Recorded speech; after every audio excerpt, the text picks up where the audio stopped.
I think it's really important to use races like this and the audience that it touches to put value into new technology and to bring that to the consciousness of the fans and the people that are watching the race around the world. This winter I took the diesel engine out of the boat and replaced it by a small, clean electric motor and a big battery pack of lithium-ion batteries.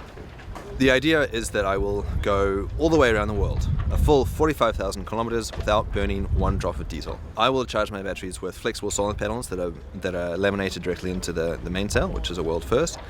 And also I'll be using my primary engine on board the boat, which is electric, to charge the batteries. That I can choose a mode where the propeller opens slightly, and then as the boat rushes through the water, it spins like a turbine and charges the batteries very, very quickly. Come on board.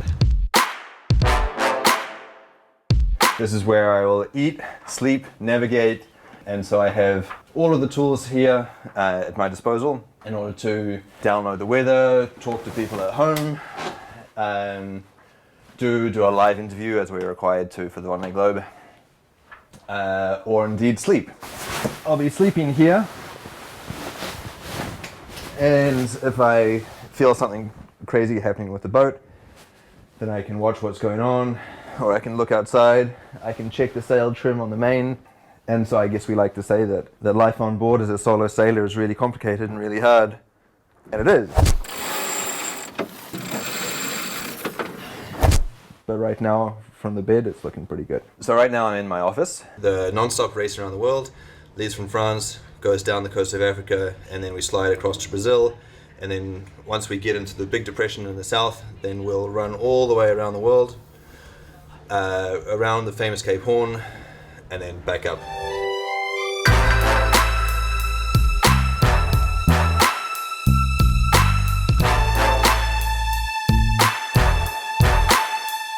Being alone on board offshore is dangerous and risky because there's the risk of collision. And so I have here several tools that allow me to minimize that risk. I have AIS that allows me to track the position of the other boats around me. Of course, radar that I can put in place as well that has a special alarm function. But speaking of alarms, when I go down to sleep, I'm right here and I can continue to monitor the situation of what's going on around me. And I'll be very tired because normally I'll be sleeping only 5 hours per day, but that cut up into 20-minute chunks. And so that allows me to have a small nap, wake up, get outside, check that everything's okay, and then I can come back down and have another nap. And let's be afraid that I oversleep my alarm. There's no snooze button.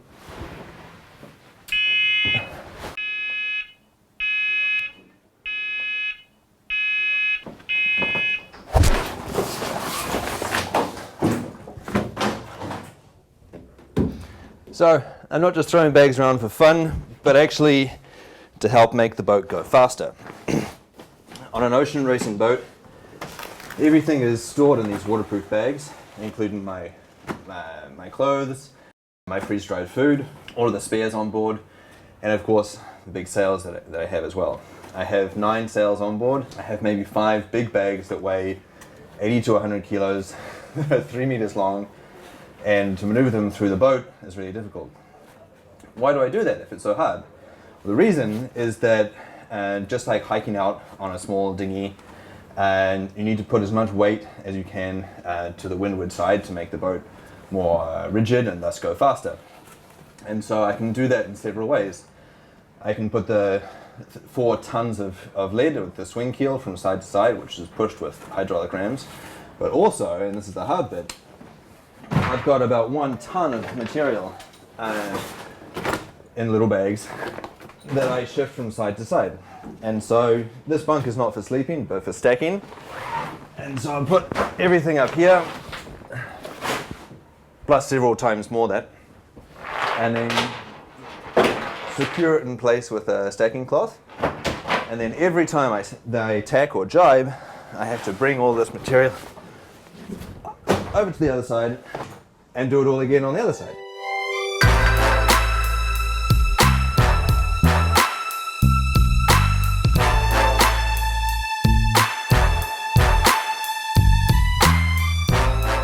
the heart of this electric boat is right under here where I sleep. And so this is the engine room, but not as you're used to knowing. This looks more like an IT center. So here we have the Oceanvolt electric motor, which works both for propulsion and for charging. And then we have the Super B lithium-ion batteries. And so I have 16 kilowatts of power here, and that will allow me to run my instruments, my communications, my desalinator, water maker for a week.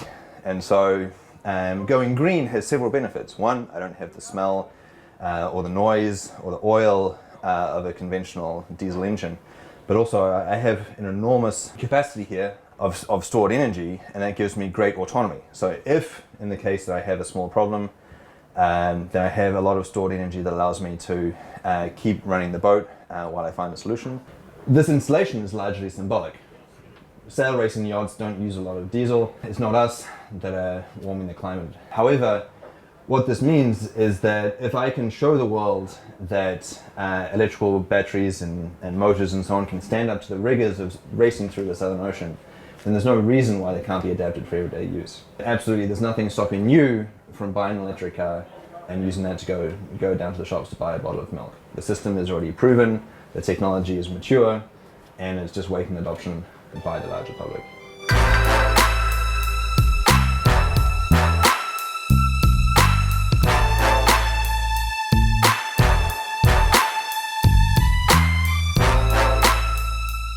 So here, just a few days before the start of the race goes, I'm ready, the boat's ready. It's exciting because this has been so much work since January. It's been 1 year of absolutely non-stop work. I've already been around the world several times, and so the dangers of the Southern Ocean don't really concern me. I feel like I'm going into something that I understand and can control in as much as any sailor can. What concerns me is that maybe in all of our preparation we didn't get to the one thing that's going to break. This is going to be my third race around the world, my first solo, and what I want is to build something for the future. I want to bring along the fans of my company, of my sponsor, everybody that's been touched by this project so far.